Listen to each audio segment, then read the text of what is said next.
Back in 2021, when I got my first job as a business consultant, I was working on my first consulting assignment. Just to create a differentiation, I chose the most difficult industry and the most difficult topic. Firstly, the industry was the difficult. Secondly, the topic was even more difficult.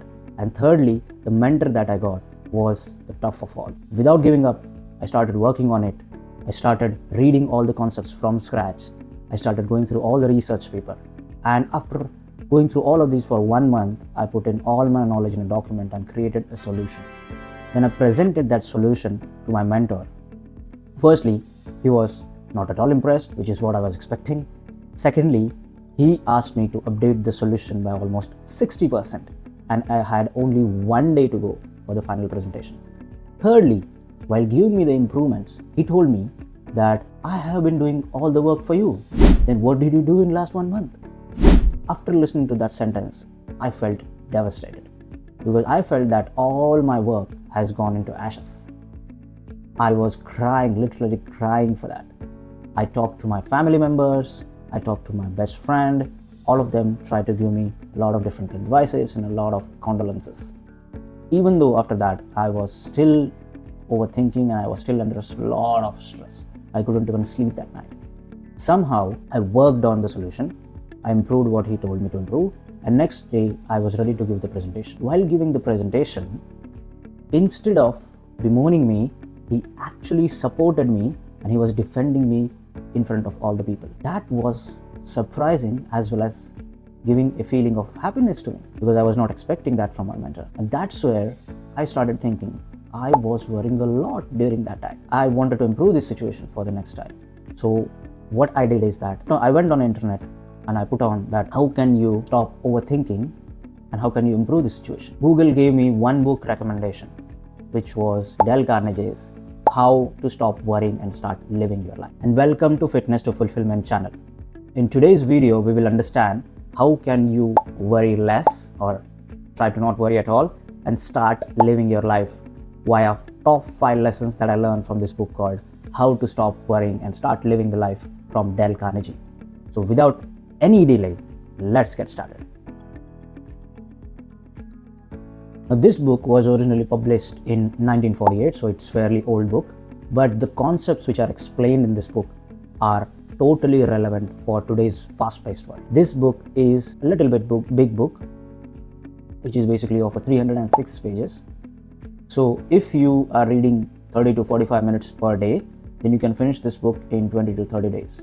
Now, why am I telling this is because as a reader, I always would like to know how big is the book and how much time do I need to spend to finish this book off. So here are my favorite key top 5 lessons from this book, starting with lesson number 1. Problem solving becomes easy with the fact-based analysis. So Carnegie actually gives us a 3-step method of solving any problem. First one is get your fact. Second one is analyze those facts. And third one is arrive at the decision based on those facts. If we implement this technique or this 3-step formula, then I feel that we can solve any problem in our life. Even Dale Carnegie's exact words from this book were, if a man will devote his time in securing the facts in an impartial, objective way, his worries will usually evaporate in the light of the knowledge. Now, lesson number 2, keep yourself busy. The famous line of Carnegie from this book was, keep busy. The worried person must lose himself in an action, lest he wither in despair. This is something that I have personally experienced in my life. So back in December 2024, here in Sweden, usually it becomes a bit difficult in winters, especially when it is dark, it is cold outside, and you do not have a companion. So without a companion, it becomes a bit difficult to stay inside the house and doing probably nothing for a while. So to find a companion, I was doing all the things, for example, going to the social events, attending the group classes, and also meeting and talking to different people. Now, although at that point of time I was not successful, but when these things didn't used to be there in my life, then I used to feel that loneliness. And I used to be worried a lot. I used to have that fear of future at that point of time. And that's where I started my YouTube channel because my mind gave me this idea. So when I started my YouTube channel, the process of making a YouTube video has actually taken me and involved me a lot, because of which I actually lose the track of time.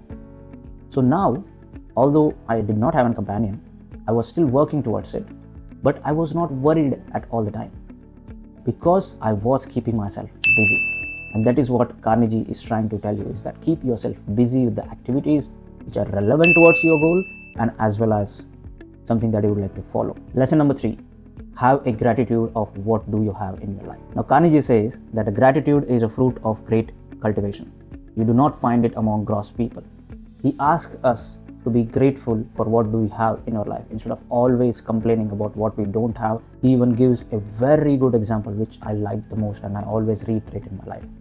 He says, as I stood looking at him, I realized how rich I was. I had 2 legs, I could walk. I had the blues because I had no shoes, until upon the street I met a man who had no feet. And associated to that, I also want to reiterate the famous lines from one of the great comedy actor from India whose name is Rajpal Yadav. When reporter asked me that what did he used to do when the time was not right, and he said there was not even a single time when the time was not right. He says for a human, if that person has 2 legs, if his eyes are okay, if his legs are okay, if the body parts are okay, then the time has always been right. And that is what exactly he was trying to tell, is that you got to be grateful for what we have, because many people does not have it. In association with this, Carnegie also recommends 2 set of actions for you or for us. Firstly is to get what you want, and secondly is to enjoy what we get. He also says that the one who does the second thing is the wisest of all. Okay, lesson number 4 is that if you have a lemon, make a lemonade. So whenever you get into any difficult situation, you got to ask 2 questions to yourself. Number 1 is that what can I learn from this misfortune? And secondly is that how can I improve it next time?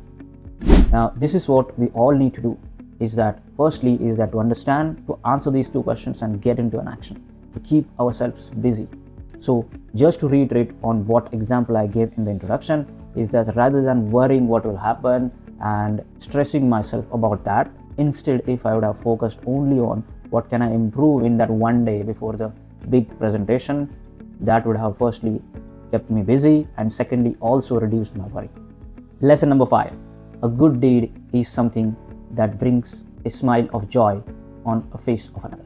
This means that saying good thing about the people and finding interest in the people, which makes them beam with the pleasure. Now here is something that I truly practice within myself, is that I always try to give compliments to where I find people are genuinely good at. Now what it does is that it does 2 things for me. First one is that it makes them feel they are very valuable and they are so good, and secondly is that it gives a new friend to me. Now by implementing the techniques from this book has shifted my life in 3 specific ways. Number 1 is because of that I could be more active and busy but less worried. Number 2 is that now I am becoming more solution oriented instead of problem oriented in my life. And number 3 is that I started feeling grateful or having a gratitude in my life, because the life that I was living was better than 90% of the people in the world in terms of financial and social status. Now I would recommend this book to literally everyone who is watching this video, because all of us are professionals who has been using our mind a lot and has been having a lot of mental pressure. So I feel by reading this book and getting as much as techniques from this book would definitely keep us in a good state of mind while doing the mental work. So in summary, I would like to say that reading this book was a game changer for me, considering that I was an overthinker. I was always worrying for different things, and I also used to see many people around me who used to be in the constant stress. Now here is what I would like to recommend, is that to start living a good life, number 1, you have to read this book. Number 2, you have to keep watching my videos. And number 3 is that you have to write in the comment box which was your favorite lesson from this book. There is one more thing that I would like to tell, and it is not telling you to subscribe or like this video, but by giving this one last quote, which is my favorite quote from this book. And here it goes. Just a minute. I'm far from perfect. If Einstein admits that he is wrong 99% of the time, I can be wrong at least 80% of the time. Maybe I deserve this criticism. If I do, I ought to be thankful for it and profit from it. Thank you.